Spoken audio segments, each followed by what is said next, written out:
Ny teny soratra masina andraisana ny fampianarana androany avana dia ny Marka 4:4-20 ka hatramin'ny 4:30 izay no vakiantsika teo. Tsy iverenana vakiana intsony izany. Jesosy Kristy mampianatra momba ny atao hoe fanjakan'Andriamanitra. Raha ny filazantsara ny Marka 4:4 no jerentsika dia mizara roa mazava tsara ny fampianarana nataon'i Jesosy. Marka 4:4 no resahako eto. Dans Marc 4, l'enseignement du royaume se déroule en deux temps distincts. D'abord, Jésus enseigne pour la foule, puis à l'écart pour ses disciples. C'est cette deuxième partie qui nous est proposée ce jour dans Marc 4, 26, 34. Jésus enseigne ses disciples à l'écart. Jésus parle du royaume en termes de croissance. Mais avant de parler de cette croissance, essayons d'abord de comprendre ce que veut dire vraiment royaume de Dieu. Na hoe fanjakan'Andriamanitra. Inona marina ny tena tiana ambara amin'ity hoe fanjakan'Andriamanitra ity? Henontsika foana maty izany. Ary betsaka ny olona mitory an'izany fanjakan'Andriamanitra. Fa inona marina moa tena tiana ho ambara amin'izany? Raha dinihana ity Marka 4:4 ity dia hita fa nampiasa fanoharana maro ny sesisesy Jesosy. Voatsikaritra ihany koa fa tamin'ny voalohany dia nampianatra ny vahoaka teo amoron-dranomasina izy, ary nanomboka amin'ny 10:10 dia voalaza fa nahazo fampianarana sy fanampim-panazavana manokana ireo mpianatra. La foule a eu un privilège extraordinaire car le Seigneur, le Fils de Dieu, a enseigné au milieu d'eux. Mais à ceux qui sont très proches de Jésus, ceux dont le cœur est ouvert et réceptif et obéissant à Dieu, Dieu leur donne le mystère de son royaume. Jésus a dit, c'est à vous qu'a été donné le mystère du royaume de Dieu. Mais pour ceux qui sont dehors, tout se passe en parabole. Ianareo no efa nomena ny zava-miafina ao amin'ny fanjakan'Andriamanitra. Fa an'ireny izay any ivelany kosa, ny zavatra rehetra dia atao amin'ny fanoharana. Ici, quand Jésus parle de ceux qui sont dehors, il parle de ceux qui ne lui sont pas familiers et qui n'ont pas voulu cheminer avec lui. Averina amintsika foana fampianaran'i Jesosy Kristy dia tsy misy fanerena. Jésus ne contraint personne à le suivre. Tsy fanerena amin'ny fanaranan'i Jesosy Kristy. Jésus ne contraint personne à le suivre. Chacun est libre de suivre ou non son enseignement. Le royaume de Dieu, le royaume de Dieu n'est pas une vérité à posséder, ni un futur lointain à attendre, mais une relation à vivre.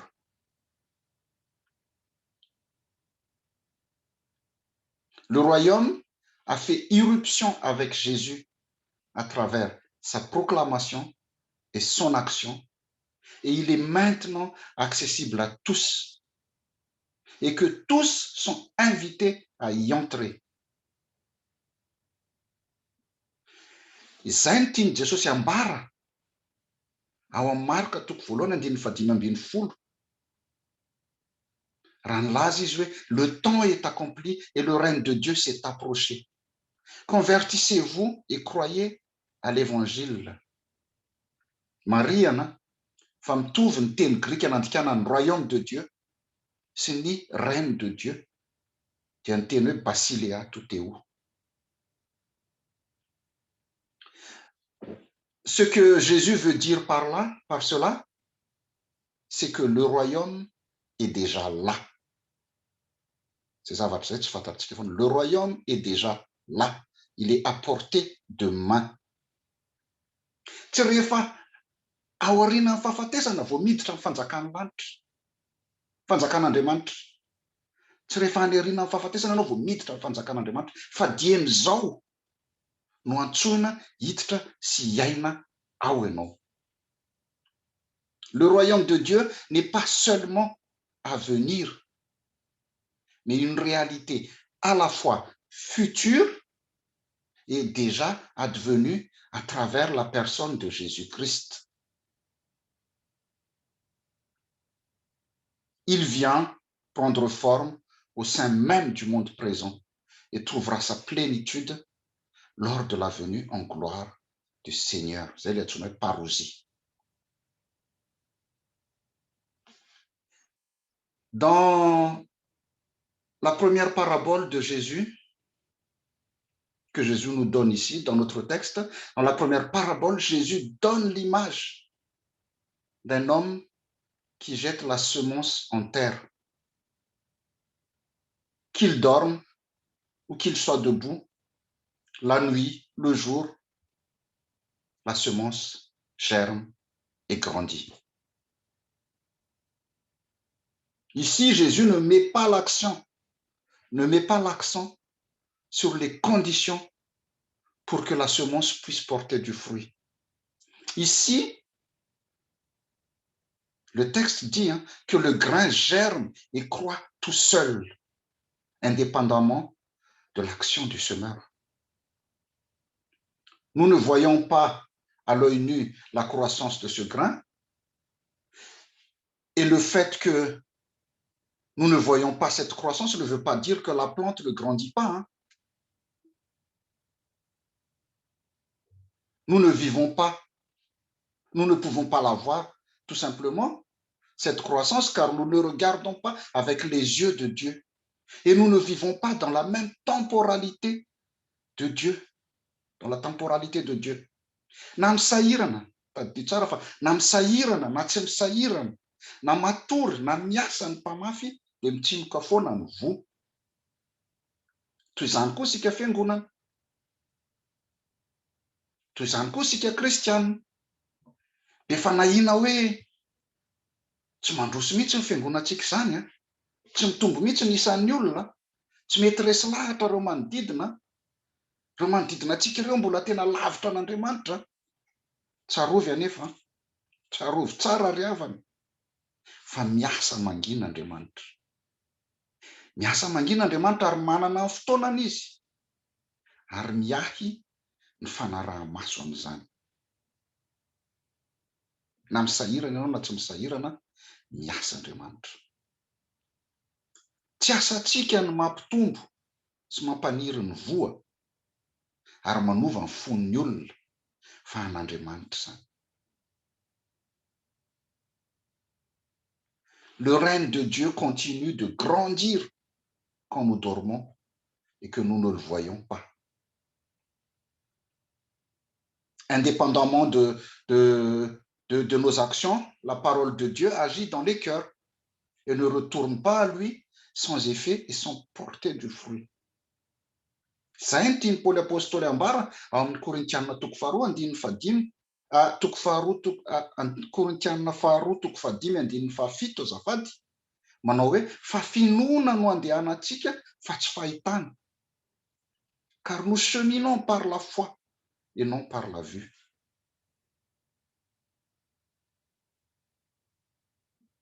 Tsy hitanao fiasan'Andriamanitra. Ianao nge raha mamboly ianao, mamboly voninkazo ianao na mamboly zava-maniry, tsy hitanao iny hoe nandrasanao iny dia tsy hitanao iny mitombo, ary iny tsy azonao sintomina forsena hoe ho lehibe amin'izay satria tapaka.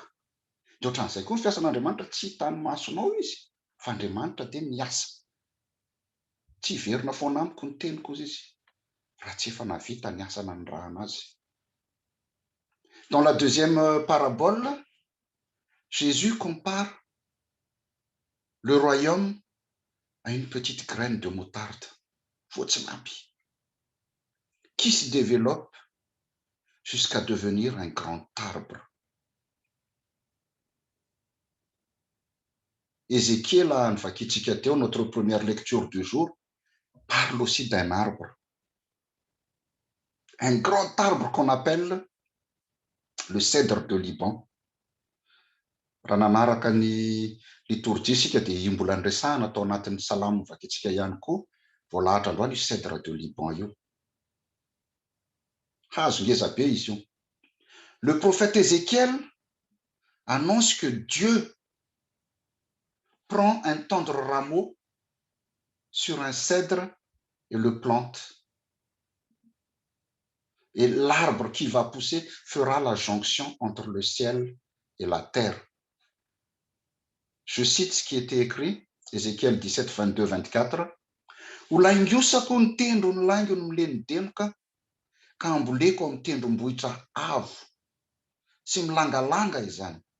Ao amin'ny tendrombohitra avo ny Israely no amboleko azy ary andratsana sy hamoa izy ka ho tonga sedera tsara indrindra ary ny vorona samihafa rehetra hitoetra ao aminy, ao amin'ny alokaloky ny rantsany no hitoerany.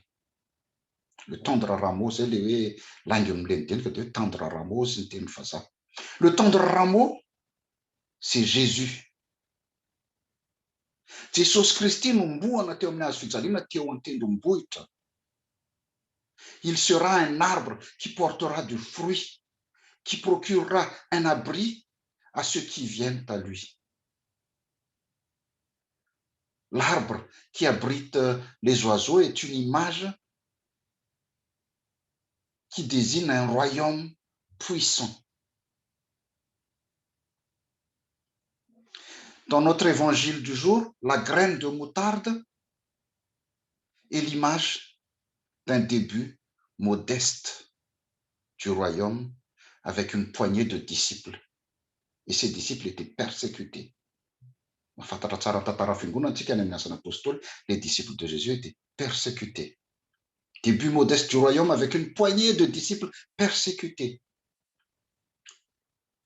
Cette parabole s'adresse aussi à une église fragile et petite. Mais cette église sait qu'elle détient une annonce de salut qui concerne le monde entier. Mety kely ny finoanao anie. Mety kely ny fiangonanao sady vitsy olona ny fiangonanao. Nefa tsarovy a. Fa hain'Andriamanitra ny mampitombo an'izany hanatanterahany asa lehibe. Ary raha mandinika ny tantara fiangonana anao, tantaran'ireo mpianatra ireo, l'église chrétienne a commencé avec quelques disciples de Jésus. Mais on en trouve dans le monde entier. Aiza ny tany tsisy fiangonana amin'izao fotoana izao.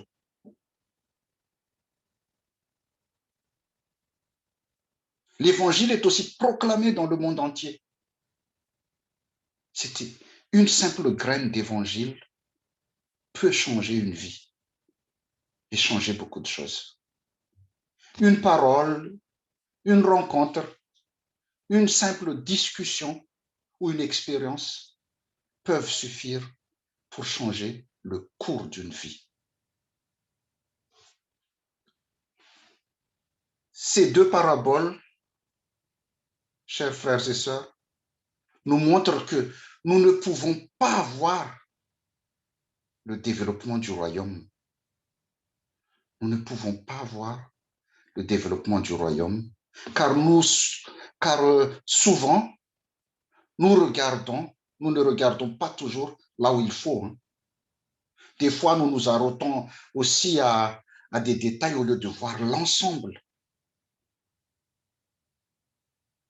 Si nous regardons seulement notre foi personnelle ou notre église locale, nous ne verrons pas que tout ceci a commencé par une petite graine de moutarde que Jésus a plantée dans le cœur de ses disciples.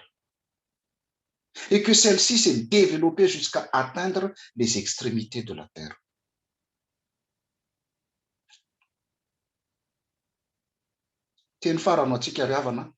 Chers frères et sœurs, le royaume de Dieu continue de croître.